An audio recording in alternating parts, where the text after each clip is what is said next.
Good morning, everyone. It's great to be sharing with you today on quite a fantastic story. This story comes from the Gospel of John, and John, as a writer, has got a number of things that are on his mind as he writes this Gospel, and one of the really big key things is showing the identity of Jesus, showing through Jesus' life, his death and his resurrection, that all of the facts point towards the fact that he is God's son. He is the Messiah. He's the light of the world. He's the one that brings transforming love to people. And this idea of Jesus being the light runs absolutely through this passage that we look at today. A man who is born into darkness, a man who experiences darkness for much of his life, comes to see the light, and not just in a physical way, but also in a spiritual way, as he begins to realise who Jesus is. But I'm going to begin now, if we can get there we go, with the question that comes at the beginning of our passage today. The disciples see this man, and we're not quite sure whether he has been begging on the streets and explaining that he's been born blind and he's always been blind, and that's how they know that he's always been blind, or whether it was other people that told them. But they come to Jesus with this question. They say, "Rabbi, why was this man born blind? Was it because of his own sins or his parents' sins? Who is to blame, effectively?" Now, this might seem a little bit strange to us, but in the culture of the time, it was very common for people to believe that if someone was suffering, it was because of sin. It was a sense of, they're being punished for something that they or someone else has done. In fact, there was a rabbi around then called Rabbi Ami who said this. He said, "There is no death without sin. There is no suffering without iniquity," or sin. And so this idea pervaded culture at the time. If he's suffering to this level that he was actually born blind, he must have done something terrible, or his parents must have done something terrible, and he is being punished. And I think in our culture today, we can be a little bit like the disciples, if we're honest, because we often see suffering and want to know who's to blame. We want to know who is the person who started this, who's the person who we should cast the blame onto. I've picked some images there that make me feel really sad and make me wonder who is to blame for the situations in the world, whether it's poverty, a gun culture in some countries, homelessness. I could have picked out pictures of refugees desperately trying to find a safe country to live in. I could have picked out pictures of victims of an earthquake. People want someone to blame, and quite often in our culture, just as in their culture, they point to God and they try to blame God for the darkness in this world. But Jesus answers the disciples' questions, but perhaps not as fully as they would like. He says it was not because of his sins or his parents' sins. He responds, but not in full. The man was not blind because of sin. But then the immediate question that we might have is, okay, so why is he blind? What caused it? And Jesus doesn't give a full answer to this. He tells them what they need to hear. He doesn't tell them all the details. Now, we live in a broken world, but we can't always understand why people suffer. But what Jesus makes clear in his response, that suffering is not a punishment, and it doesn't come from God. And I expect in this room today, all of us, in one way or another in our lives, have suffered. And it could be for a multitude of different reasons, whether it's through grief, whether it's through illness, ongoing or short-term, whether it's through an injury, whether it's through loss of some kind, whether it's through being made redundant. All of us have suffered in one way or another. And we need to hear today that suffering is not a punishment, and it doesn't come from God. In the very next verse, Jesus says, "This happened so that the power of God could be seen in him." Now, that doesn't mean that Jesus is saying that God caused the blindness. The theologian Bruce puts it like this. He says, "God overruled the disaster of the child's blindness so that when the child grew to manhood, he might, by the recovering of his sight, see the glory of God in the face of Jesus. And others, seeing this work of God, might turn to the true light of the world." God didn't cause it, but God has an incredible way of bringing good out of disaster, bringing light out of darkness. And in what he does next, we see that Jesus focuses not on why the man is blind, but on how the power of God can transform his life. He quickly moves to action. He sees the transformation that God could have on this man's life, and he takes action immediately. And one question that came to mind as I was praying and reflecting on this passage this week was, are we seeking answers or transformation? Because I don't know if you're anything like me, but sometimes when things go wrong, I want to know why. And I really want to know why. And I push and I try and find out. And sometimes that's grappling with facts that I don't understand. Sometimes it's with things that I read on the news, all sorts of different things. I want to know why. I want to know a reason. And sometimes it's because I want to know who is to blame. But actually, in Jesus' example here, he doesn't focus on who's to blame. He doesn't focus on the questions and the answers. He focuses on the transformation that can happen in this man's life. Are we seeking answers or transformation? Now, transformation doesn't always look the same. And I wanted to just show a few different examples. So we've got the blind man who was healed on the left-hand side. And of course, for him, that was a physical healing initially. His eyes were opened, and for the first time in his life, he could see. I spoke to Ethan about this week, and he was like, well, weren't there things then that he saw that he didn't even know what they were? And I said, well, yeah, probably, because he could feel things and he could hear things, but anything that he couldn't feel or hear, but you can only experience through sight, yeah, he probably saw them for the very first time that day. It would have been so incredible. You can see a smile on that man's face. I expect that doesn't even go even close to expressing how much joy he must have felt in experiencing the world through sight for the very first time. But actually, it wasn't just his sight that was restored that way, that day, because he was also able to experience the love of Jesus and come to know who Jesus was. As we go through our passage, and I can't touch on every verse in every detail, but we see that when he's speaking to the Pharisees, he says, I don't know where this man came from in terms of it from Nazareth, but he knew that this man came from God. He says, surely no one who doesn't come from God can do the things that he's done. No one except God could bring sight to a man born blind. But at that point, the Pharisees say, well, who do you think he is? Clearly they don't know. And he says, maybe a prophet. And so he understands something. He understands that he's come from God. He understands that God has a purpose for him. But it was only when he goes to meet with Jesus later on, after this encounter with the Pharisees, that his eyes are fully open to who Jesus is. Because Jesus says, you've met him. Who is this Son of Man, the Messiah? And he says, you are speaking to him now. I am the light of the world. And he follows Jesus. He worships him. His eyes are opened in a new way to understand who Jesus is. And as God's Son, the fact that he can transform lives, not just through the healing physically of somebody, but through the healing of their soul, through the restoration of their relationship with God. So this transformation in this man was a healing of his eyes and a healing of his heart. I don't know if you know who these people are. I think some of you will know who the person on the right is. The lady in the middle is called Joni Eareckson Tada, and she was involved in a diving accident in 1967. She was a very active woman. She did a lot of riding, a lot of swimming. She was a sportswoman. But after this accident, this diving accident, when she was only 17 years old, she was left a quadriplegic in a wheelchair. She was left paralysed from the neck downwards. After 2 years of rehabilitation, she emerged with new skills and fresh determination to help others in similar situations. And before she had had this accident, she had had a kind of nominal faith dipping in and out, but really her focus on life was having fun and living life to the full and trying to do all the things that she wanted to achieve. She was quite an ambitious woman. After the accident, as you can imagine, she was absolutely devastated. She was broken. A lot of her dreams, her ideas of what life would look like were completely shattered. And she had Christian friends in her life who prayed for her, and they prayed for healing over her. And she got to a point where she really believed God could heal her. But he didn't heal her physically. He never did. After many, many times praying, many years of praying, he didn't bring about physical healing in her life.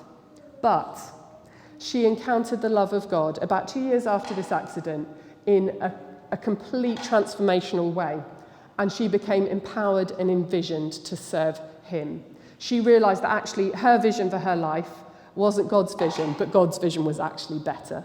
It was greater, it was more ambitious. She has been an author and a speaker to thousands of people. She started an organisation called Johnny and Friends, where she has basically advocated for the disabled community and brought the good news of Jesus to the disabled community in a way that no one else has until her time.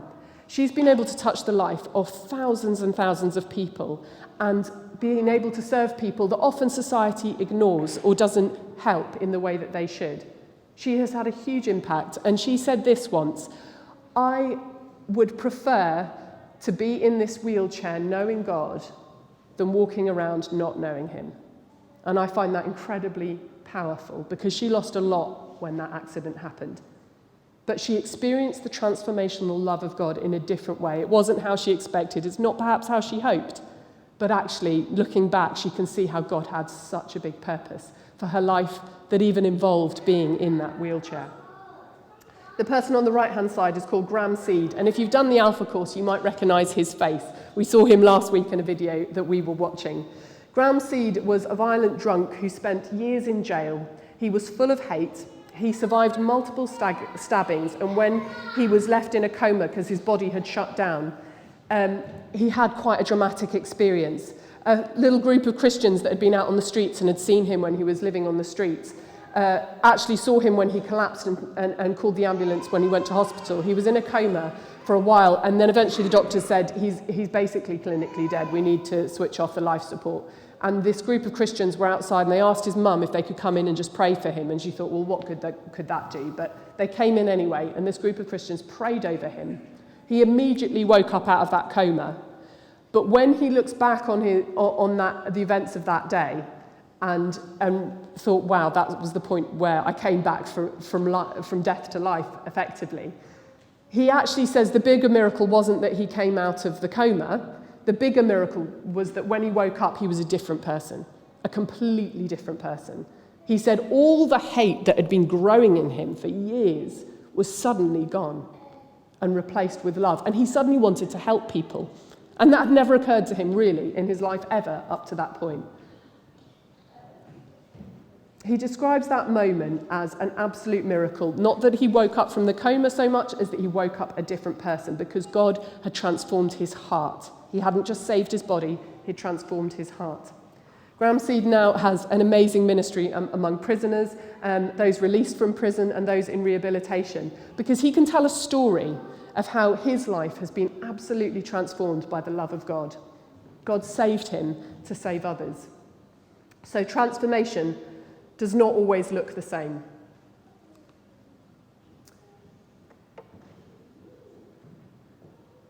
The 19th century theologian Charles Spurgeon wrote this: "Whenever you see a person in sorrow and trouble, the way to look at it is not to blame him and inquire about how he came there, but to say, here is an opening for God's almighty love. Here is an occasion for the display of grace and goodness of the Lord." Now, I don't know if you've thought about it in this story, but this blind man lived in a very different era to what we do now. No guide dogs for the blind or perhaps sticks to help guide him. He would have been incredibly reliant on other people for lots of his tasks through the day. And the pool that he went down in to wash his eyes, he would have needed to be guided there. He would have been needed to be guided down the steps and into the water. There were people unnamed in the story who probably helped him along the way. I wonder if we've considered what part we might have to play in God's plan to transform and heal the lives of others. That little boy, we don't know if there was a little boy or it was somebody else that helped him down into the water, but somebody did. And they played a part in God's plan to heal him today. Perhaps we have a part to play in God's plan to transform the lives of others around us. But today's also Mother's Day. I focused a lot on this passage. But what about his mum? Because actually there is a mum in this story, the mum of the blind man. And actually, she doesn't come across hugely well in this passage. It says, his parents replied to the Pharisees, who are there asking the question, how has this man been healed? What's happened? Was he actually really blind from birth? Because they're not quite believing that this miracle actually happened. And his parents answered and replied, we know this is our son and that he was born blind, but we don't know how he came to see or who healed him. Ask him, he's old enough to speak for himself. His parents said this because they were afraid of the Jewish leaders who had announced that anyone saying that Jesus was the Messiah would be expelled from the synagogue. And that's why they said, he's old enough, ask him. Effectively, what his parents are saying, yes, he's our son, yes, he was born blind, but we don't know anything else, and please speak to him, don't talk to us. They come across as people who are a little bit afraid to stand by their son, a little bit afraid to say what they might believe is true, because they might be cast out of the synagogue. And you might think, well, that might not be that big a deal. Actually, in that culture and time, it was a big deal. They might have been socially excluded, not just within the synagogue, but outside the synagogue. It was a big deal, and they were afraid of what might happen. So it doesn't cast a brilliant light on them as parents, or perhaps on the mother as a mum, that she didn't stand with her son and say, whatever he says is true. If Jesus healed him, he says Jesus healed him, he healed him.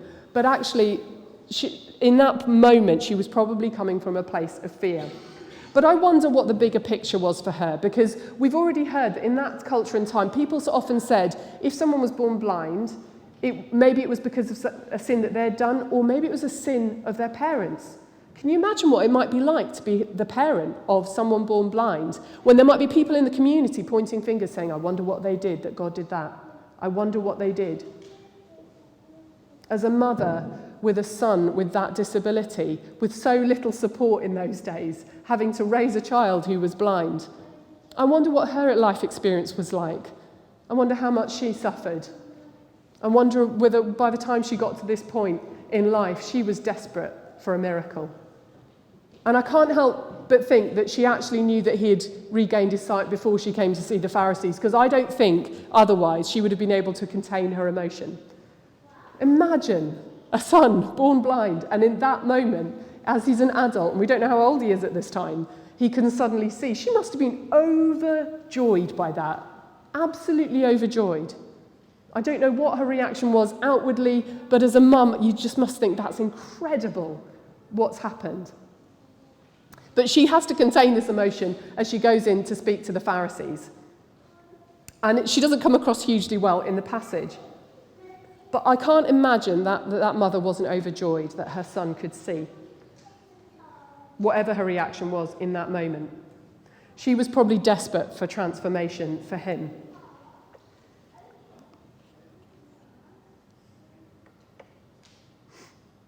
She was probably desperate that someone would come into his life and make a difference, and Jesus did, in a big way. And I want to draw us together towards the end now to say that we all play a part in raising children in faith. So we here are the family of God. We are a family, and we have children. Not just I have children, we all have children. Those are our children. Some of them are in this room, some of them might be upstairs, some of them are in the room next door. Those are our children as a family of God. And today it's absolutely right that we honour mums. Mums do an incredible amount. And surrogate mums, aunts, grandmothers and sisters and people who care for others in all sorts of different ways. It's great that we can honour them today and all that they bring to the lives of our children. But actually I want to suggest that we all have a part to play in raising our children in faith, in enabling them to experience the transformational love of Jesus. And some children aren't on this path of faith through all their lives. Sometimes they dip out and dip back in. Sometimes they are drawn away for a short time, sometimes for a long time. And parents often will pray that they come back. And so we might find that people come through our doors who are looking for somewhere to belong, who might have had some connection with church in the past, or maybe no connection at all, but they're looking for a home. And we all have a part to play in welcoming home the prodigals so that they might experience the transformational love of God. So I just want to finish with a short story from a book that I read quite recently. It says this: I met recently with Andy, a British church leader, and his wife, who told me of the day they discovered that their 16-year-old son was taking drugs. Their world was rocked, and it wasn't just because of the drug taking. They had always been a close family. But this young man seemed to care now only about staying out half the night with his new set of friends. And it wasn't a flash-in-the-pan experiment. He had become an addict whose memory was affected by his abuse of drugs. Any parent who had experienced the sheer sense of helplessness you feel when you realise that actually you have no real control at all over your near adult children will understand something of how these parents felt. Andy said, "What could I do? I suppose I could have told him, 'You'll never live under my roof while you're taking drugs.' But how could I do that to my own son?" He went on to tell me that he had written a letter to his son. Part of it read, "I hate the way you're living, but I will never stop loving you. I want to grow old with you as one of my best friends. But I am your father, and I can't just say to you, 'Live as you want.'" Andy asked Ben to do 3 things. First, if he was going to stay out all night, he would at least let them know which of his friends he was going to be with. The boy agreed.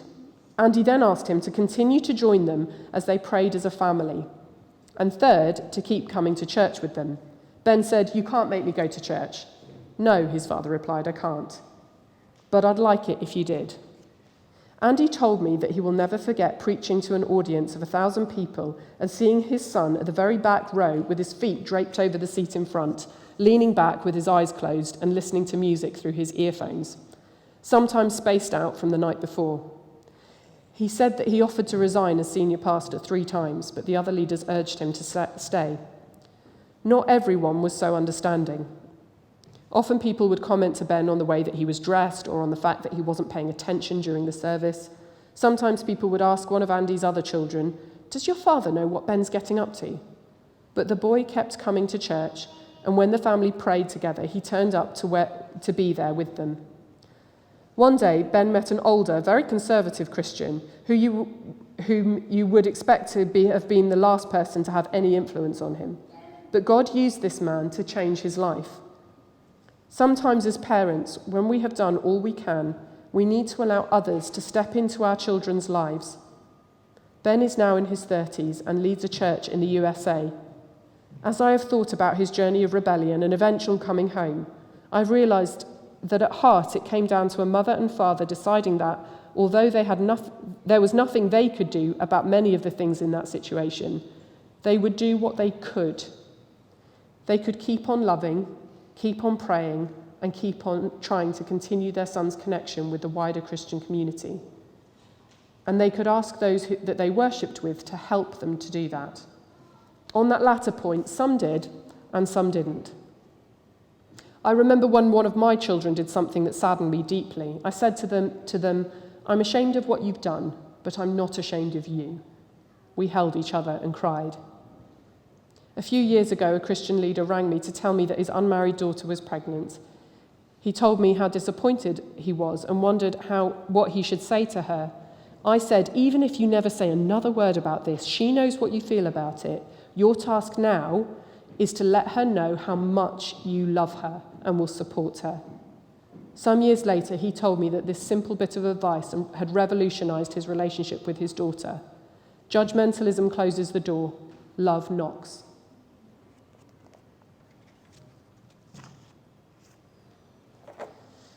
Had one of those prodigals, one of those lost ones, been part of our church, maybe one of them will come through the door tomorrow or the next week.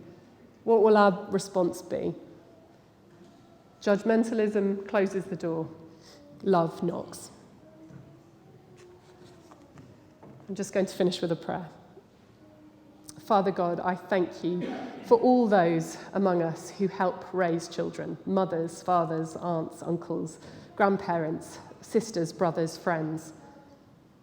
I pray your blessing on them. Help them to be an example of your transformational love to each one that is under their care or influence. And I pray that we as a church may be a church that is full of love.